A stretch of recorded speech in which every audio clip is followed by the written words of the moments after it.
तो संहिता सिद्धांत। तो पहला क्वेश्चन है हमारा, अब हम ऐसे ही करेंगे है ना, हर एक को हमको टिक करते चलना है कि हमारा पूरा सिलेबस कंप्लीट हो रहा है या नहीं हो रहा है, बिल्कुल छूटना नहीं चाहिए। तो कह रहे हैं fundamentals and clinical applications of Ayurveda such as panch mahabhoot. तो जब मैं आपसे पंच महाभूत कहता हूँ तो आप एग्जाम में क्या लिखोगे? सपोज करो पंच महाभूत पे टॉपिक लिखने को आ जाए, टिप्पणी लिखने को आ जाए, तो आपको क्या करना है? पांचों महाभूत के नाम क्रमशः मेरे साथ बोलने की कोशिश करना, या जो भी आपको और एक्स्ट्रा ध्यान है वो बोल सकते हो जो मैंने ना बोला हो शायद। तो आकाश, वायु, अग्नि, जल और पृथ्वी, ये पांचों महाभूत हैं। इन पांचों के जो अर्थ है, मतलब कह लो, तो वो क्या क्या है? शब्द, स्पर्श, रूप, रस, गंध। ये इनके गुण जो है मेन, वो कह लो शब्द, स्पर्श, रूप, रस, गंध, वो लिख दोगे। महाभूत के बारे में क्या बेसिक कॉन्सेप्ट है कि देखो हमारा शरीर जो है वो महाभूतों से निर्मित है। ठीक है, प्रकृति में भी महाभूत ही है। तो जैसा जैसा प्रकृति में होता है वैसा वैसा शरीर के अंदर होता है। तो वो आचार्य सुश्रुत ने इस पे एक श्लोक भी लिखा है कि जो पंडित लोग हैं या आयुर्वेद के ज्ञानी लोग हैं, उनको किस चीज में क्रियाशील रहना चाहिए? इन महाभूतों को जानने में। क्यों? क्योंकि शरीर महाभूतों से बना है। कई लोग चिकित्सा में जैसे त्रिदोष का सिद्धांत लेके चलते हैं ना, इसी तरह बहुत सारे लोग हैं जो पंच महाभूत का सिद्धांत लेके चलते हैं कि किस महाभूत की कमी हुई शरीर में, किसकी अधिकता है। प्लस ये महाभूत के बारे में आप आगे सुश्रुत में पढ़ोगे, है ना, तो भूमि भी बताई गई है कि कैसी भूमि से आपको आकाशीय द्रव्य लेने हैं, कैसी भूमि से वायव्य द्रव्य लेने हैं। प्लस और कॉन्सेप्ट है कि जैसे आपको मैंने पढ़ाया होगा कि वमन द्रव्य होते हैं, उनके अंदर बोलो किस महाभूत की प्रधानता होती है? वायु और आकाश। सबको ऐसे लगता है? अग्नि वायु। ठीक है, अग्नि और अग्नि। वायु होते हैं। और जो विरेचन द्रव्य होते हैं उनमें जल और पृथ्वी महाभूत की जल पृथ्वी प्रधानता और होती जल। है। ठीक है, अब जैसे चलो। बोला, अभी आकाश का नाम लिया तो आकाश को ये याद रखना होता है कि भाई वमन द्रव्यों की जो भूमि होती है, सुश्रुत ने बताई है, उसमें आकाश गुण भी होता है। तो वो वाली एक बात है। ठीक है ना, तो मैं कहना चाह रहा हूँ कि पंच महाभूत के बारे में आपको जितना कुछ ध्यान आए जहां जहां से, वो सब कुछ लिख सकते हो। मेन बात तो ये है जो एग्जामिनर जानना चाहता है, क्या आप पंच महाभूत जानते हो या नहीं जानते हो? तो आकाश, वायु, अग्नि, जल, पृथ्वी, ये पांच महाभूत होते हैं। चिकित्सा में इसका इम्प्लीमेंटेशन यही है कि हम द्रव्यों में देखते हैं कि भाई क्या महाभूत है उसके अंदर, उसी हिसाब से हम उसको यूज करते हैं कि वमन कराना है, विरेचन कराना है। फिर आगे चल के मर्म में आपको पढ़ाऊंगा तो मर्म में भी आप देखोगे तो वहां भी महाभूतों का प्राधान्य बताया हुआ है। जैसे एक मेन अगर हम बात कर लें तो विशल्यक मर्म होता है कि उनमें अगर शल्य को निकाल लिया तो मृत्यु हो जाती है। तो कॉन्सेप्ट क्या है कि वहां पे वायु महाभूत रुकी हुई है, तो वायु निकल जाएगी, आपने शल्य को निकाल लिया तो एकदम, और उससे व्यक्ति की मृत्यु हो जाएगी। तो बहुत जगह एप्लीकेशन है, आप जब पढ़ोगे धीरे धीरे पूरा संहिता को तो और बहुत सारे पॉइंट्स मिल जाएंगे। तो ये हुई पंचमहाभूत की बात। ऐसे ही मान लो यहाँ लिख दिया षट कारण।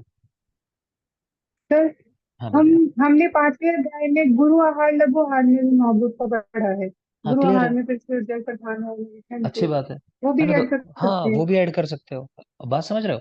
देखो यही होता है, ऑब्जेक्ट हम्म। सब्जेक्टिव क्वेश्चन जो होते हैं उसमें किसी को कुछ पॉइंट्स याद आएंगे, किसी को कुछ आएंगे, किसी को कम, किसी को ज्यादा। लेकिन मेन चीज क्या है कि आपको पंचमहाभूत के बारे में बताना है कि पंचमहाभूत क्या होते हैं। तो मैंने बताया ना, पांच नाम वो लिख दो। उसके बाद जितना भी आपको ध्यान आता है क्वेश्चन के हिसाब से, लॉन्ग क्वेश्चन है, शॉर्ट क्वेश्चन है, उस हिसाब से उसको लिख देना है। ठीक है, तो अपने आप से जितना कुछ ध्यान आता है लिख दो आप। तो आपकी नॉलेज चेक कर रहा है कि आपने कितना पढ़ा है उसके बारे में। नेक्स्ट आ गया जैसे षड कारण, छह कारण। ये भी आप पढ़ चुके हो, वैशेषिक दर्शन से लिए गए हैं। फिर चरक का क्रम लिखा है यहाँ पे। ठीक है, सामान्य, विशेष, गुण, द्रव्य, कर्म, समवाय। अब इसमें कोई कह ले चिकित्सा में क्या इसका महत्व है, तो वो भी आप बता सकते हो, है ना। जैसे यहाँ मान लो सामान्य है, तो सामान्य वृद्धि करता है। फिर मैंने आपको तीन तरह के सामान्य पढ़ा है पहले चैप्टर में, उदाहरण बोलते होगे। बोलो द्रव्य सामान्य। अ, शुक्र में शुक्र वृद्धि के लिए मास सर से मास जो की वृद्धि। मांस से मांस की वृद्धि बेटा, द्रव्य सामान्य। शुक्र वाला उदाहरण बोलो, शीर का सेवन करने से शुक्र की वृद्धि होती है, वो किसका उदाहरण है? गुण सामान्य। गुण गुण सामान्य। सामान्य। ठीक है, और कर्म सामान्य का उदाहरण? दौड़ने से वात की वृद्धि। दौड़ने से क्लियर। वायु का। ठीक है, तो ये तीनों सामान्य हो गए। और विशेष क्या हो गया कि इनके अपोजिट कैरेक्टर बता दोगे तो उनसे इनका क्षय हो जाएगा। ठीक है ना, तो वो हो गए सामान्य, विशेष, गुण, द्रव्य, तो इनका इंपॉर्टेंस हो गया। इसी तरह कर्म है, तो कर्म तो आपने बता ही दिया उदाहरण भी, जैसे कर्म बाकी पांच तरह के होते हैं, कर्म तीन तरह के भी होते हैं। तो सब कुछ आप लिख सकते हो। फिर समवाय। समवाय, तो समवाय संबंध जहाँ दो चीजें साथ रहती हैं, तो ऐसे आप कह सकते हो जैसे जीवन है। अगर हम क्लिनिकल एस्पेक्ट की बात करें तो जीवन या आयु कब कहते हैं? जब आत्मा के साथ शरीर का संबंध है, वो दोनों अलग हो जाए अगर, तो फिर आयु नहीं रहती है ना, आयु तभी है अगर दोनों साथ में है, दोनों को हटा दो तो उनका अस्तित्व समाप्त हो जाएगा फिर आयु का। तो वो लिख सकते हो। बाकी समवाय संबंध बहुत सारी जगहों पर है। ठीक है, कि शरीर का निर्माण है मान लो तो परमाणुओं से हुआ है, तो परमाणु कहीं ना कहीं शरीर को बनाने में समवाय संबंध से जुड़े हुए हैं आपस में, तो उस तरह से तो एक्सप्लेन करना, कुल मिला के बना के पूरा लिखना है। नेक्स्ट आ जाओ, नव कारण द्रव्य। ये याद है किसी को? कौन बता पाएगा क्या है ये? पंच महाभूत और दृक आत्मा का। पंच महाभूत आत्मा मन काल विश्व। ठीक है ना? हाँ तो वही है। तो वैसे तो मैं जबरदस्ती इसको कोरिलेट कर रहा हूँ क्लिनिकल एप्लीकेशन के साथ, जरूर नहीं है सबसे वो कहेगा आपसे को क्लिनिकली कोरिलेट करो, वो तो ये बोलेगा कि षट कारण क्या है या नव कारण द्रव्य क्या है। बाकी बोले तो चिकित्सा में जहां से भी आपको ध्यान आता है कुछ भी पॉइंट, जैसे कोई भी पॉइंट हो ऐड करना हो, तो पांच महाभूत है, कर सकते हो इजिली रिलेट, है ना? आत्मा है, तो आत्मा पे भी जानते हो कि भाई जीवन के जो लक्षण है वो आत्मा को ही होते हैं सारे, निमेश सुख दुख पीछे पढ़ा हम लोगों ने, तो वैसे दिखा सकते हो। और भी जितनी चीजों के बारे में बात आई है, तो जहां जहां जो जो पढ़ा है, अगर लिखने को बड़ा क्वेश्चन आए तो उसको ऐड करते चले जाओ। नेक्स्ट आ जाओ, कार्य कारण सिद्धांत। शायद इसकी बात नहीं हुई है, कार्य कारण सिद्धांत की। तो इसमें ये होता है कि इसको बोलते हैं कॉज एंड इफेक्ट रिलेशनशिप, अगर सिंपल में बोलो तो इसका मतलब ये लिख लेना, क्योंकि जो चीजें नहीं बात हुई हैं उनको हम यहाँ बात करेंगे, बाकी डिस्कस करते चलेंगे। तो कार्य कारण सिद्धांत क्या होता है कि अगर कोई चीज हो रही है तो उसके पीछे कारण होगा। जैसे कहते हैं ना कि अगर कहीं धुआं हो रहा है तो मतलब है कि कहीं ना कहीं आग तो लगी है ना? आग लगी है इसीलिए धुआं हो रहा होगा। ठीक है, तो ये होता है कॉज एंड इफेक्ट रिलेशनशिप, कि अगर कुछ भी आज हुआ है तो कहीं ना कहीं पास्ट में ऐसा कुछ हुआ है जिसकी वजह से ये इम्पैक्ट आया है। क्लियर? तो बिना कारण के कार्य नहीं होता, ये कह सकते हो। उसको जो भी कहना चाहो तो कई तरीके से एक्सप्लेन कर सकते हो। तो ये है कार्य कारण सिद्धांत। कोई कहे डिजीज के रेफरेंस में इसका क्या मतलब है, तो डिजीज के रेफरेंस में ये मतलब है कि आप अपथ्य का सेवन करोगे, मतलब आपने कुछ गलत किया, कोई ना कोई कारण था जिसकी वजह से वो डिजीज हुई आपको। ठीक है, फिर आप ठीक हो जाते हो तो उसके पीछे भी कुछ कारण होते हैं कि आपने पथ्य का पालन किया होगा, आपने मेडिसिन ली होगी, तो ये चीज होती है कोज एंड इफेक्ट रिलेशनशिप, के बिना कारण के कोई भी काम इस दुनिया में नहीं होता। ठीक, आम का, अब मैंने कहा था गुठली लगाओगे तो आम का ही पेड़ निकलेगा, कोई और नहीं निकलेगा। तो यही है कार्य कारण सिद्धांत, कि जैसा कारण था वैसा ही कार्य होगा उसके अनुसार। आज अच्छा करोगे तो अच्छा होगा, आज पढ़ाई करोगे तो कल सिलेक्शन होगा। तो इसको जिस तरह भी लिख सकते हो अपनी लैंग्वेज में, डिजीज के रेफरेंस में, तो बना के लिखना है, एग्जाम में आ जाए तो। बेसिक मैंने आपको बता दिया कि बिना कारण के कार्य नहीं होता, ये है कार्य कारण सिद्धांत। नेक्स्ट आ जाओ, praman pariksha in the light of clinical application and public health in Charak Samhita. अब ठीक है, तो प्रमाण परीक्षा, तो आपने प्रमाण पढ़ लिए चारों, उनका मतलब भी समझा पाओगे। जिसको बोलूँ वो बताने की कोशिश करना, एग्जाम नहीं हो रहा, मैं फिर कह रहा हूँ, सिर्फ हम डिस्कस कर रहे हैं। तो ये भी देख लें थोड़ा आप समझ पा रहे हो नहीं समझ पा रहे हो। तो चलो इस चीज को बोलेंगे सोनल। सोनल, हाँ बेटा, तो चरक के प्रमाण कौन कौन से हैं? सर, प्रत्यक्ष, अनुमान, युक्ति और अर्थोपदेश। ठीक है, अच्छा मैं कहूँ कि आप्तोपदेश का क्लिनिकल इंपॉर्टेंस क्या है, चिकित्सा में कैसे यूज होता है आप्तोपदेश? तो सर इसका एग्जाम्पल दे सकते हैं, जैसे हम्म, अग्नि व्यायाम शक्ति को देखकर बल का अनुमान। सर ये तो अनुमान का हो। हम्म। है तो उसका, लेकिन इसको आप तो उपदेश में भी रख सकते हो, आपका उदाहरण कायदे में वहां भी फिट बैठ जाएगा। क्या है चलो मैं बता देता हूँ। अब देखो इंपॉर्टेंस क्या है इन चीजों का, चारों प्रमाण का। जैसे पहला है आप तो उपदेश, इन्होंने एक उदाहरण दिया, तो वो उदाहरण कहाँ से दिया? बुक में लिखा हुआ है ना, और बुक में लिखा है तो किसने लिखा है? मतलब आचार्यों ने लिखा है, उन आचार्यों ने लिखा है जो रज और तम से मुक्त है, आप तो पुरुष हैं। कहने का मतलब हमारे शास्त्रों में जो भी लिखा है, आपने बस उसको पढ़ा और कोई डिजीज की आपने डायग्नोसिस बना ली, या आपको पता चल गया कि भाई ये निदान थे इस डिजीज के, इस व्यक्ति ने खाया, इसको ये डिजीज हो गई, तो वो क्या हुआ? आप तो उपदेश का क्लिनिकल यूज, पेशेंट के साथ कैसे आप इस्तेमाल कर रहे हो। आप तो उपदेश से ही पता चलता है कि हमको क्या देना है उसको, अभी चिकित्सा कैसे करें। चरक में जो कुछ लिखा है वो क्या है? सब आप तो उपदेश ही तो है। ठीक है ना? तो वो आप तो उपदेश का क्लिनिकल इंपॉर्टेंस हुआ। इसी तरह मान लो कोई पूछ ले कि भाई प्रत्यक्ष का क्या है, तो प्रत्यक्ष में यह है पेशेंट सामने बैठा है, साक्षात उसकी परीक्षा कर रहे हो। ठीक है, पेशेंट बैठा है, परीक्षा कर रहे हो प्रत्यक्ष से, कि आप क्रेपिटेशन सुन रहे हो कि ऑस्टियोआर्थराइटिस हुआ है पेशेंट को, या फिर पेशेंट की कंप्लेन सामने से सुन रहे हो, अपने आप मुंह से बता रहा है अपनी कंप्लेन, तो ये प्रत्यक्ष ही तो कर रहे हो, कि अपने कानों से उसकी कंप्लेन सारी सुन रहे हो आप बैठ के। या और भी जो भी परीक्षाएं सामने बैठ रहा के कर रहे हो, तो वो सब प्रत्यक्ष के अंदर आ जाएंगे। फिर अनुमान, कि अनुमान में हमने देखा कि अच्छा जितना हम अपनी हाइपोथेसिस जो हमारी होती है पूर्वानुमान ही होता है। जब हम एक आइडिया लगाते हैं कि पेशेंट आया, उसने बताया कि भाई मैंने ये चीजें खाई थी और तब से मुझे दिक्कत हो रही है, तो आप अनुमान ही लगाते हो कि अच्छा इसने ये खाया होगा, इसकी वजह से दोष बढ़ा होगा और इसकी वजह से ये डिजीज हो रही है, इस तरह करके। तो ये अनुमान का जैसे हो गया इंपॉर्टेंस। और युक्ति क्या है लास्ट में, कि आप जो चिकित्सा करते हो ओवरऑल, है ना, सारे प्रमाण भले ही यूज कर रहे हो लेकिन लगा युक्ति रहे हो कि अच्छा एक काम करो कि अपान वायु का विकार है तो भोजन के पहले तुम ये मेडिसिन खा लो, तुमको लाभ होगा। या प्राणवायु का विकार है तो प्राणवायु के विकार में आ, भोजन के बीच बीच में खाना चाहिए, तो लाभ मिलता है। ठीक है, तो वो जो युक्ति लगाई आपने, किस समय क्या मेडिसिन देनी है या कैसे देनी है, या फिर एक पेशेंट आता है बताता है मुझे सीवियर कॉन्स्टिपेशन, मैं हमेशा बात करता हूँ, तो आपने उसको कहा कि क्या कहा कि भाई खाने के पहले ये छोटी सी गोली है, इसको लगभग 10 गिलास पानी के साथ पीना है। तो क्या युक्ति लगाई आपने कि पानी देना था बॉडी को मेनली, व्यक्ति पानी कम पीता, तो युक्ति लगाई आपने कि कैसे उसको पानी दिया जाए ज्यादा। ठीक, तो ये सब क्या हो गए, यूज हो गए चिकित्सा में प्रमाण के। मेरी बात समझ में आ रही है? कोई ऐसा जो ना समझ में आई हो मेरी बात जो मैंने कहा, या कोई डाउट हो इसमें? सर आप तो उपदेश का दोबारा बता दीजिए एक बार। बेटा आप तो उपदेश में ये है, अब जो भी आप चरक संहिता में पढ़ रहे हो, मान लो जो भी कुछ लिखा हुआ है, मान लो कि प्रमेय के लिए ये लिखा हुआ है कि प्रमेय क्यों होता है, तो श्लोक कोई सुनाएगा उसका निदान? हास्य सुखम स्वप्न सुखम सर ठीक, ग्राम्योदन चलो अनुपरसा। ठीक है।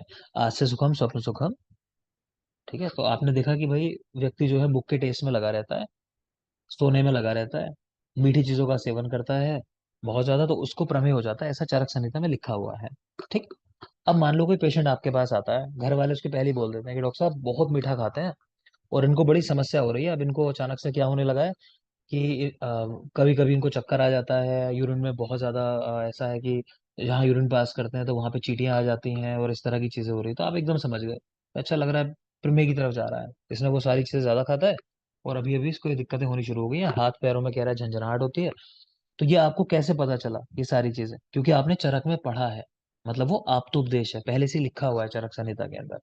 तो वही तो होता है आप्तोपदेश, जो आचार्यों ने ऑलरेडी लिख रखा है पूरा सब कुछ, बता कर गए हैं, कहने का मतलब। बात समझ में आई? हाँ जी रिम सर। ठीक है बेटा, चरक ही छोड़ दो, मैं तो कह रहा हूँ और भी बुक्स हैं, तो मान लो डेविडसन पढ़ते हो, हैरिसन पढ़ते हो, जिसमें जो भी लिखा हुआ है तो उसको फॉलो करना, वो कहलाता है आप्तोपदेश एक तरीके से, कि वो आप्तोपदेश है, आप तो पुरुष कह गए, हमें उसको फॉलो करना है। ठीक है, तो ये हो गया इंपॉर्टेंस इन चीजों का। आपको एग्जाम में बना के लिखना होगा अगर सवाल आ जाता है तो। अगर वो सिर्फ इतना ही पूछता है कि चार प्रमाण क्या है, आपने ये भी लिख दिया अगर चारों प्रमाण के नाम, तो एग्जामिनर को ये पता चल जाएगा कि हाँ बच्चे ने शास्त्र अच्छे से पढ़े हैं, मतलब वो तुक्के नहीं लगाए हैं, उसने ऑब्जेक्टिव में तुक्के लगा के यहाँ नहीं पहुंचा है, उसको चारों प्रमाण पता है ना। इसके बाद जितना आप लिख दोगे वो आपका एक्स्ट्रा हो जाता है कि हाँ चलो बच्चे को नॉलेज है अच्छी और। ठीक है, लेकिन उतना आपको बेसिक करके आना है। नेक्स्ट देखेंगे, चलो अगला पॉइंट क्या है। प्रमाण परीक्षा होगा in the light of clinical application and public health in Charak Samhita. ठीक है, कॉन्सेप्ट, अच्छा पब्लिक हेल्थ के बारे में जो कितना अच्छा है कॉन्सेप्ट है, वो जनपद ध्वंस वाला कॉन्सेप्ट है पूरा, वो लिख सकते हो चाहे तो, कि चरक संहिता में ऐसा बताया हुआ है, चारों भाव विकृत हो जाते हैं, तो वो तो क्लियर कट पब्लिक हेल्थ की बात आ जाती है ना। जनपद ध्वंस तो उसको भी चाहो तो यहाँ ला सकते हो, आपका मन है, मैं वो नहीं कह रहा लिखना जरूरी है। हाँ देवांगी बोलिए बेटा। सर मुझे ये पूछना था कि अब हम ऐसे डिस्कस करें तो क्या एमसीक्यू नहीं आने वाले जो हम ऐसे डिस्कस कर रहे हैं अभी? नहीं नहीं बेटा, एमसीक्यूज तो आएंगे, लेकिन ये पोर्शन मैं आपको पढ़ा चुका हूँ, क्योंकि ये वाला जो पोर्शन में भी डिस्कस कर रहे हैं आज, तो ये पोर्शन लगभग आपका हो चुका है, अभी देखोगे अब तक जितनी चीजें हुई है पढ़ चुके हो ना, कुछ नया तो नहीं है अभी तक, नहीं सर, है पढ़ ना। तो चुके हैं। हाँ, तो बेटा मैं क्या कर रहा हूँ कि जो आपको मैंने पढ़ा दिया है, आज मैं उसको सब्जेक्टिव पॉइंट ऑफ व्यू से डिस्कस कर रहा हूँ आपके साथ, कि अगर जब अगले स्टेप में जाओगे सब्जेक्टिव होगा, तो वहां के लिए भी आपको एक थोड़ा सा आइडिया हो कि हाँ किस तरह चीजें करनी है ना। क्योंकि ऑब्जेक्टिव के बाद जब सब्जेक्टिव होगा तो टाइम नहीं होगा, अगर होगा तो बहुत जल्दी हो जाएगा वो एग्जाम में। ओके ठीक है ना, तो हम जो सर, पढ़ सब्जेक्टिव होगा ये कंफर्म है? हरियाणा का जो पास्ट रिकॉर्ड रहा है वो ये रहा है कि वहाँ जितनी भी भर्तियां होंगी इस तरह, तो उन सब में अब क्या होगा कि ऑब्जेक्टिव होगा, उसके बाद सब्जेक्टिव होगा, उसके बाद इंटरव्यू होगा। आयुर्वेद का कोई एग्जाम तब से हुआ नहीं है, लेकिन अभी आप डिस्ट्रिक्ट ऑफिसर वाला देख रहे हो तो वो सब्जेक्टिव है। ठीक है ना, तो हम यही लेके चल रहे हैं कि ऐसा ना हो कि हम सरप्राइज हो जाए लास्ट में आके, अचानक से हो जाए कि नहीं सब्जेक्टिव भी होगा, क्योंकि संभावना है, क्योंकि वहां पे ऐसे बदलाव कर दिए गए हैं, कानूनों में संशोधन किया गया है कि इस तरह से ही होना चाहिए, कि जिससे कि तुक्के वाले लोग अंदर ना आ सके। ठीक है बेटा, तो उसकी हम पहले से ही सेफ्टी लेके चल रहे हैं। क्लियर? ओके। देखोगे आगे, परेशान नहीं होगे, सब आप पढ़ चुके हो, मैं तो बस आपको एक बार कह लो रिकॉल करा रहा हूँ, इतना सिर्फ करा रहा हूँ, थोड़ा सा इसको डिस्कस करते हुए आगे चलिए। नेक्स्ट है concept in regards to Trisutra found in Sutra Sthana of अष्टांग,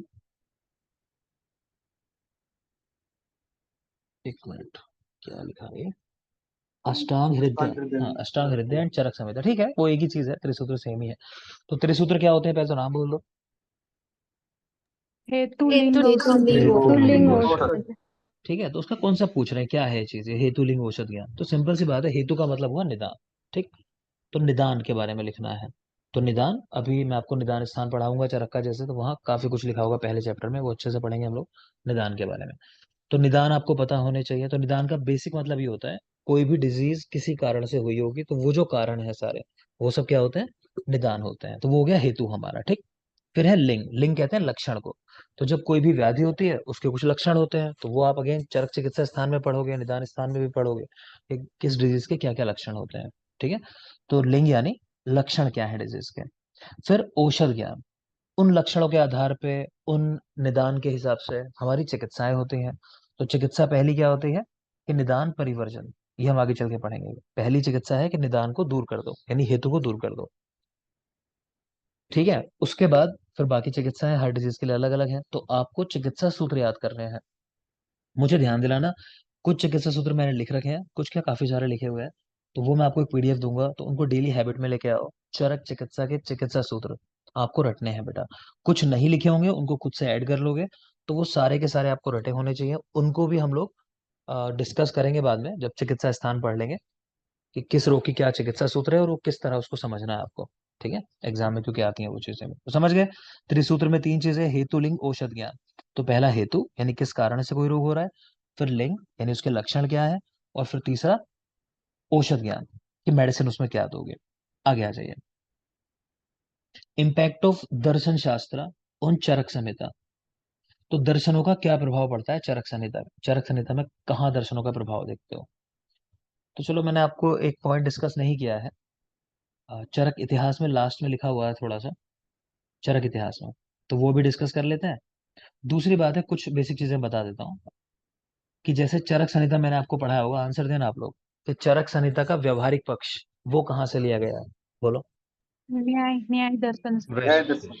न्याय, और एक और बताया है साथ में, वैशेषिक वैशेषिक। विशेष। और चरक संहिता का सैद्धांतिक पक्ष कहाँ से लिया गया है, सांख्य दर्शन अंक सांख्य, और एक और है योग, ठीक है। विशेष सांख्य, सांख्य और योग दर्शन बेटा, सांख्य और योग, है ना, विशेष नहीं है कुछ, वैशेषिक दर्शन तो अलग है। संख्याओं का हाँ, योग कर दो। हाँ हम कह रहे हैं संख्याओं का योग कर लो, सांख्य और योग, ठीक है। नेक्स्ट देखो, नेक्स्ट बताओगे षडभंगुरवाद, उसके जैसा सिद्धांत कौन सा है चरक संहिता में, स्वभाव परमवाद। स्वभाव परमवाद। शपण शब्द जो है, या खुड्डाक शब्द है, वो किस दर्शन से लिए गए, बौद्ध दर्शन बौद्ध बौद्ध दर्शन। बौद्ध दर्शन। दर्शन से। इसके अलावा और कुछ चीजें आगे पढ़ोगे, जब पढ़ते जाओगे, कि चरक और सांख्य ये आत्मा को नित्य मानते हैं, और बोलो सर्वगत असर्वगत, चरक और सांख्य सर्वगत बेटा, सर्वगत है चरक, सांख्य का सर्वगत है, ठीक है। तो वो सिद्धांत है, वो सांख्य से है, ठीक है, वो सांख्य से है। इसके अलावा अभी हमने बात की थी कि षड कारण जो है, तो वो भी वैशेषिक दर्शन से लिए गए हैं, है ना।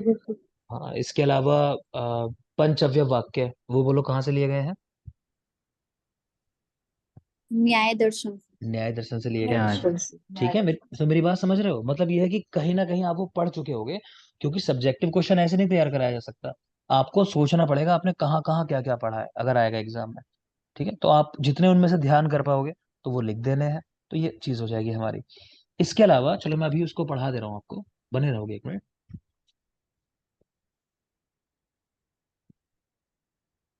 एक मिनट बेटा, है ना। आपको मैंने इतिहास पोर्शन पढ़ाया था, उस समय ये चीज छोड़ दी थी मैंने आपको पढ़ाने से।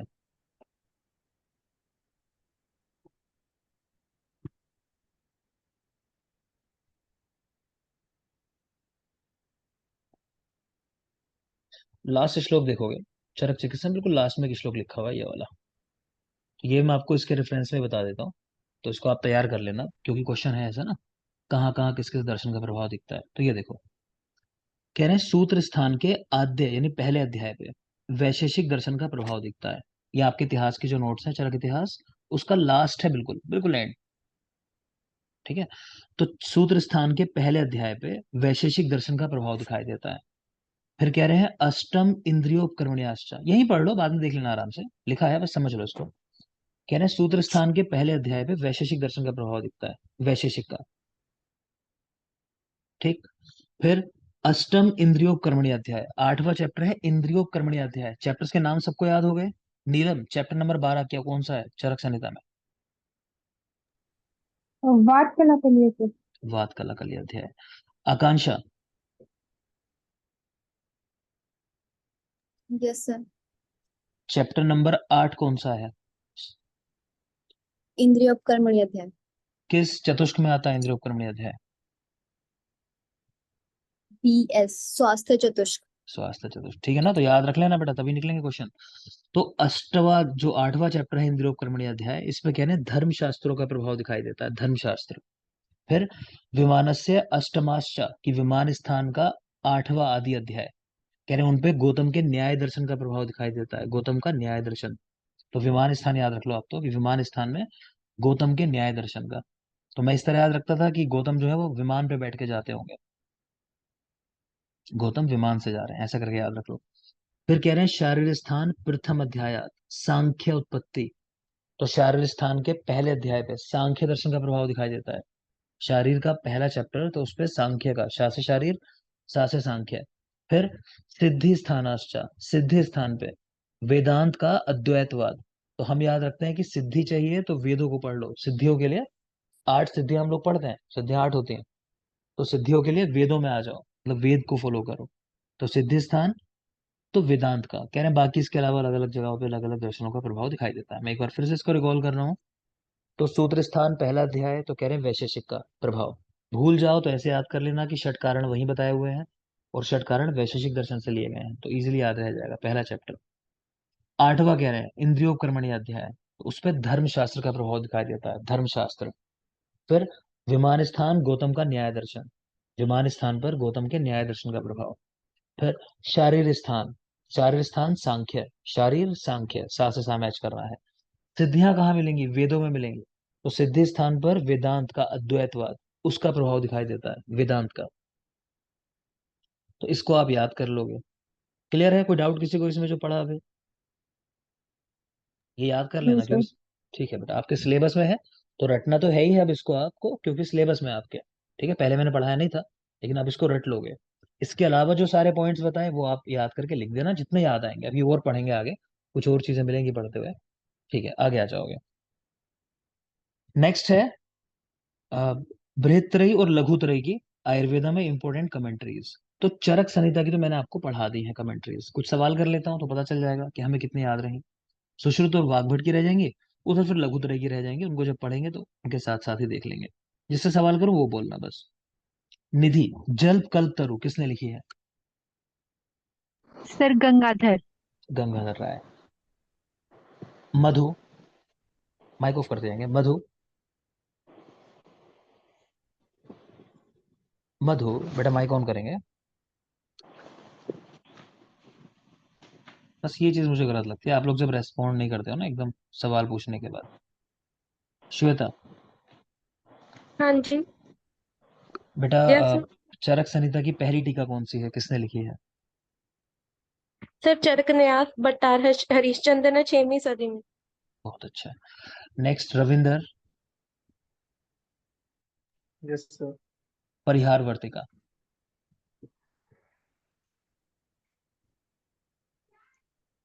और कोई? आषाढ़ सर वर्मा। आषाढ़ वर्मा। आषाढ़ वर्मा, आषाढ़ वर्मा। ठीक है, तो आषाढ़ वर्मा की है। नेक्स्ट बोल देंगे, लास्ट क्वेश्चन है ये। लोकेश, हाँ जी सर। बेटा सुश्रुत सहस्त्र नयन किसको कहा जाता है और क्यों कहा जाता है? सुश्रुत सहस्त्र नयन किसकी उपाधि है? चक्रपाणि ने दी सर। ठीक है, कौन सी टीका लिखी है सुश्रुत पे जिसकी वजह से कहते हैं? निबंध निबंध संग्रह डलहन की है। Sir Bhanumati, Bhanumati sir. भानुमति है, तात्पर्य तात्पर्य तात्पर्याख्या, ठीक है, तात्पर्य का, ठीक है ना। तो वो सब याद रखोगे बेटा, आपको चरक की चीजें पढ़ा दी हैं। बाकी जब सनिताओं की बातें आएंगी तो उनके साथ उनका टॉपिक पढ़ लेंगे और मैं कवर भी करा दूंगा।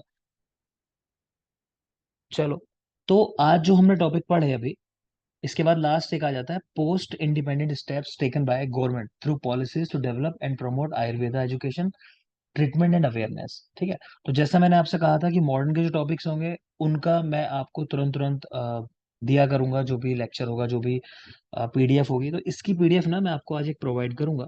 तो बेटा याद से निकाल लेना प्रिंट आउट इसका। इसकी एक पीडीएफ मैं आपको आज प्रोवाइड करूंगा, तो कल हम ये क्वेश्चन डिस्कस करेंगे, क्योंकि मॉडर्न मुझे तैयार करना पड़ेगा, सीधी सी बात है।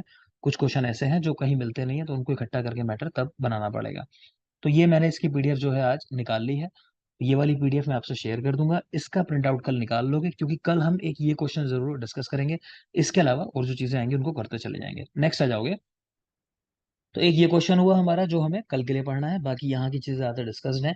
एक और चीज छूट जाती है, वो क्या है, ये वाला पोर्शन, कि बाकी जो बृहत रहेगी और बुक्स हैं या लघुत रहेगी उनकी क्या कमेंट्रीज हैं, तो वो टाइम पे आ जाएंगे अपने।